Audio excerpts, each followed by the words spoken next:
Hi everyone, myself Dwarka, physics expert. Today we are going to discuss a topic which is torque experienced by a dipole in uniform electric field. It means when we place a dipole in the uniform electric field, then it will experience some torque.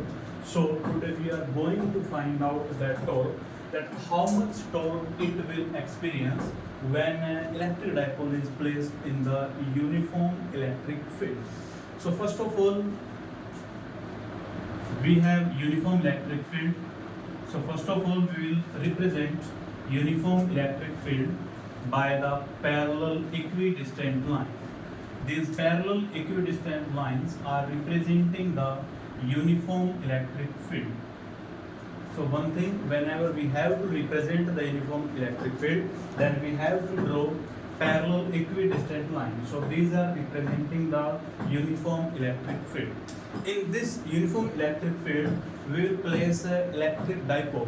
So electric dipole means we have two charges like this. This charge is minus q and this is plus q. This is called electric dipole. This minus q and this plus q, this is the pair of positive and negative charges which have equal magnitude but their signs are opposite. This is called electric dipole. This electric dipole is placed in the uniform electric field, and in this uniform electric field, this electric dipole will experience the torque, which means it will rotate in this field, and we have to find out that how much torque it will experience when it is rotating in this field. So first of all, this is negative charge minus q charge. This charge will experience the force in the downward direction. This will experience the force in the downward direction, and this charge, this is positive charge, so it will experience the force in the direction of electric field.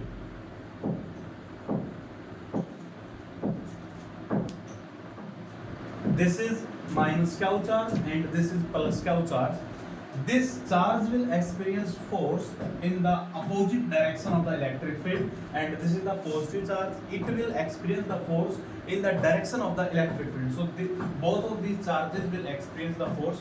Now we will calculate their magnitude. So first of all, we will calculate for the minus q charge.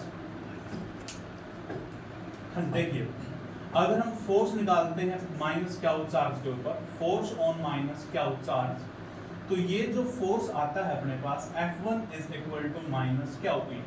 तो यहाँ पर ये जो negative sign है ये इस बात को रिप्रेजेंट कर रहा है कि ये जो F1 फोर्स लगेगा आपके पास, ये इलेक्ट्रिक फील्ड के अपोजिट डायरेक्शन में लगेगा, जैसा हम यहाँ से देख पा रहे हैं आपके पास कि जो आपका F1 फोर्स लग रहा है ये डाउनवर्ड डायरेक्शन में है. इसी तरह अब हम फोर्स निकालेंगे similarly force on plus Q charge, कि हमारा जो ये प्लस क्यू चार्ज है ये कितना फोर्स एक्सपीरियंस करेगा. तो इसके ऊपर जो आपके पास फोर्स लगेगा ये F2 is equal two plus Q की फोर्स लगेगा, और ये जो फोर्स रहेगा ये अपवर्ड डायरेक्शन में रहेगा. अब अगर हम यहाँ पर थोड़ा ध्यान से देखते हैं तो दोनों फोर्सेस का जो मैग्नीट्यूड आ रहा है ये इक्वल मैग्नीट्यूड आ रहा है, बट दोनों के साइन यहाँ पर अपोजिट है, यानी कि जो F1 और F2 फोर्स है इन दोनों का इक्वल मैग्नीट्यूड है बट दोनों अपोजिट डायरेक्शन में लग रहे हैं. अब जनरली ऐसा होता है कि जब दो फोर्सेस इक्वल होते हैं और अपोजिट होते हैं तो एक दूसरे को कैंसिल आउट करते हैं, बट यहाँ पर कैंसिल आउट नहीं करेंगे. इसका रीजन क्या होगा हमारे पास? इसका रीजन ये है कि F1 फोर्स F2 फोर्स दोनों अपोजिट डायरेक्शन में है, इक्वल भी है, बट यहाँ पर ये फोर्सेस पैरेलल हैं. So when there are two forces equal, opposite and parallel, then they will form a couple. तो यानी कि यहाँ पर जो F1 और F2 फोर्स है ये यहाँ पर कपल बनाएंगे, और इस कपल की वजह से ये जो आपका इलेक्ट्रिक डाइपोल है ये रोटेट करेगा. तो इसकी जो डायरेक्शन और रोटेशन होगी वो कुछ इस प्रकार से अपने को देखने को मिलेगी, एंटी क्लॉकवाइज डायरेक्शन में. तो जब भी आपके पास कोई ऑब्जेक्ट है, कोई सिस्टम रोटेट करता है, तो वहां पर जो फोर्स लगता है उस फोर्स को हम लोग बोलते हैं टॉर्क. उस फोर्स को क्या बोलते हैं? टॉर्क बोलते हैं. और आज हम इस टॉर्क को ही फाइंड आउट करने वाले हैं. तो सबसे पहले हमारे पास यहाँ पर टॉर्क का जो फॉर्मूला है वो हम एक बेसिक सा फॉर्मूला लगाएंगे कि हमारे पास टॉर्क के लिए जो फॉर्मूला होता है ये फॉर्मूला होता है force magnitude of either force, magnitude of either force into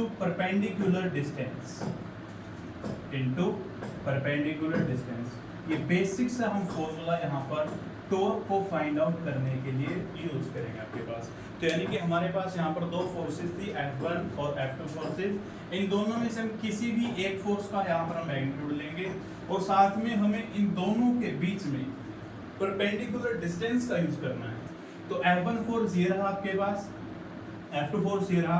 तो इन दोनों के बीच में अगर हम बात करें, जो परपेंडिकुलर डिस्टेंस होगा वो आपके पास कुछ इस प्रकार से देखने को मिलेगा। ये जो डिस्टेंस है, परपेंडिकुलर डिस्टेंस है, ये आपका A पॉइंट हो गया, ये आपका B पॉइंट हो गया। यानी कि A पॉइंट के ऊपर माइनस क्या चार्ज है और B पॉइंट के ऊपर आपके पास प्लस क्या चार्ज है।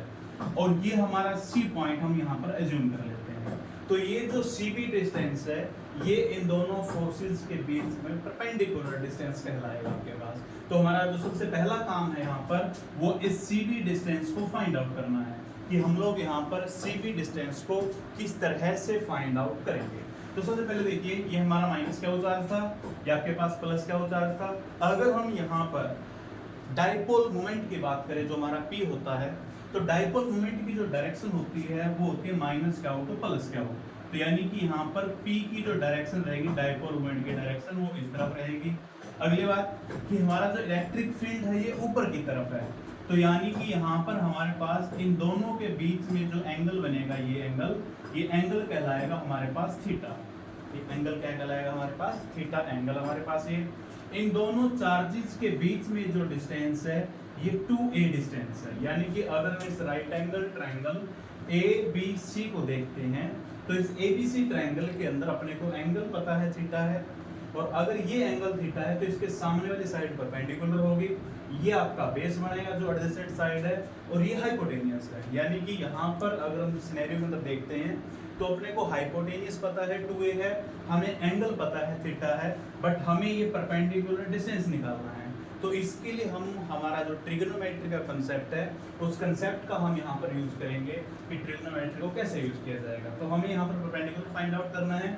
साइन थीटा हमारे पास अवेलेबल है, तो हम यहाँ से लिखेंगे परपेंडिकुलर बाय हाइपोटेनियस। तो परपेंडिकुलर बाय जो हाइपोटेनियस होता है, ये होता है साइन थीटा।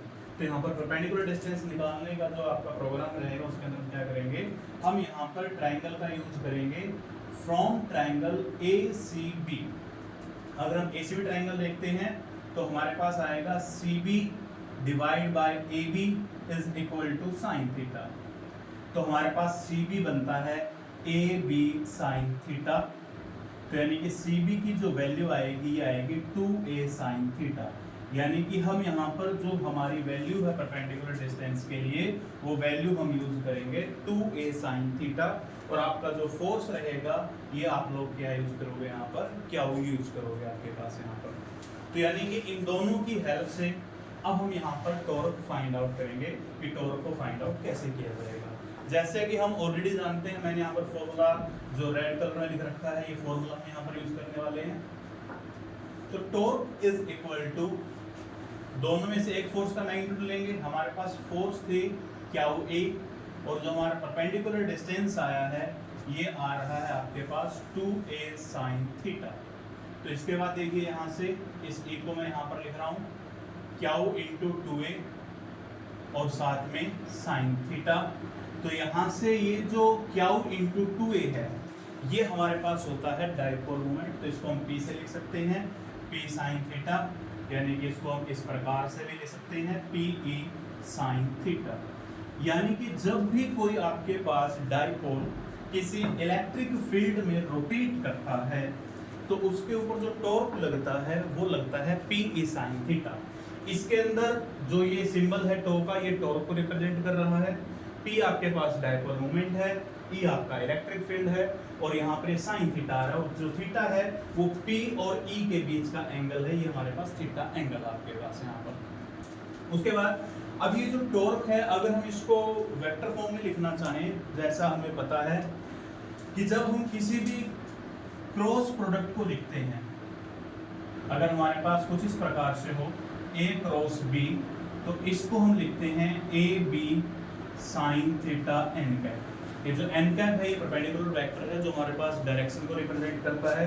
तो हमारे पास ये कुछ इस प्रकार से पी ई साइन थीटा, तो इस टर्म को जब हम वेक्टर फॉर्म में लिखेंगे तो हम इसको कुछ इस प्रकार से भी लिख सकते हैं P क्रॉस E।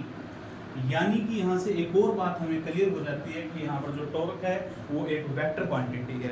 अब ऑब्वियस सी बात है, अगर वेक्टर क्वांटिटी है तो फिर इसकी टॉर्क की हमारे पास डायरेक्शन भी होगी। तो इसकी डायरेक्शन बताने के लिए हमारा जो स्टैंडर्ड रूल है राइट हैंड थंब रूल का हम लोग यूज करते हैं, या फिर हम राइट हैंड स्क्रू रूल या फिर राइट हैंड कॉर्क रूल भी इसको हम बोलते हैं। तो उसकी हेल्प से हम लोग यहाँ पर इसकी आपके पास डायरेक्शन को फाइंड आउट कर सकते हैं।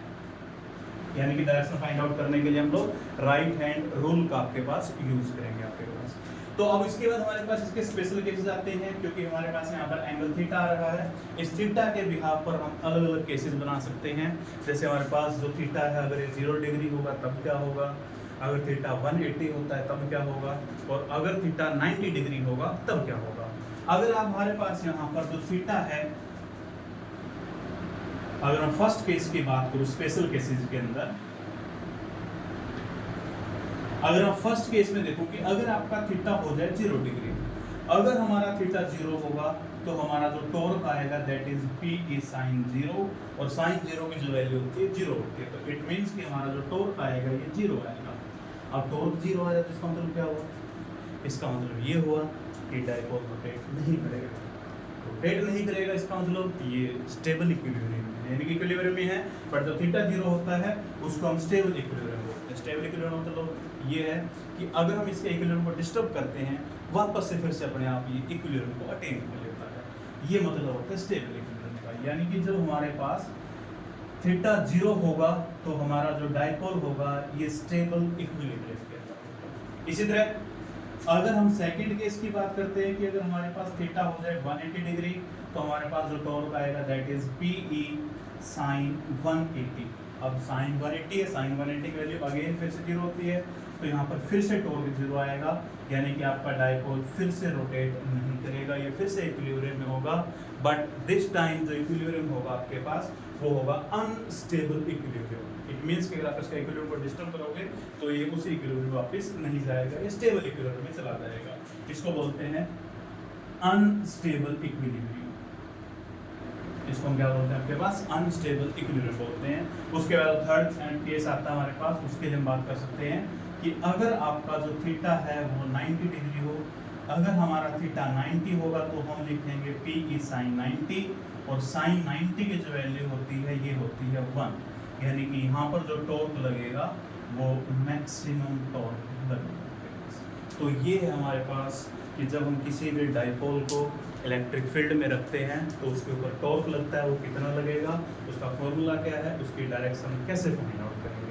डायरेक्शन के लिए राइट हैंड रूल रहेगा। अगर हम फॉर्मूला की बात करें तो हमारे पास टॉर्क का formula P E sine theta रहेगा, और उसके बाद आपका जो भी एंगल है उन एंगल्स की वैल्यू आप यहाँ पर पुट कर सकते हो, और उस पर्टिकुलर केस के लिए हम लोग यहाँ पर टॉर्क फाइंड आउट कर सकते हैं। Thank you very much.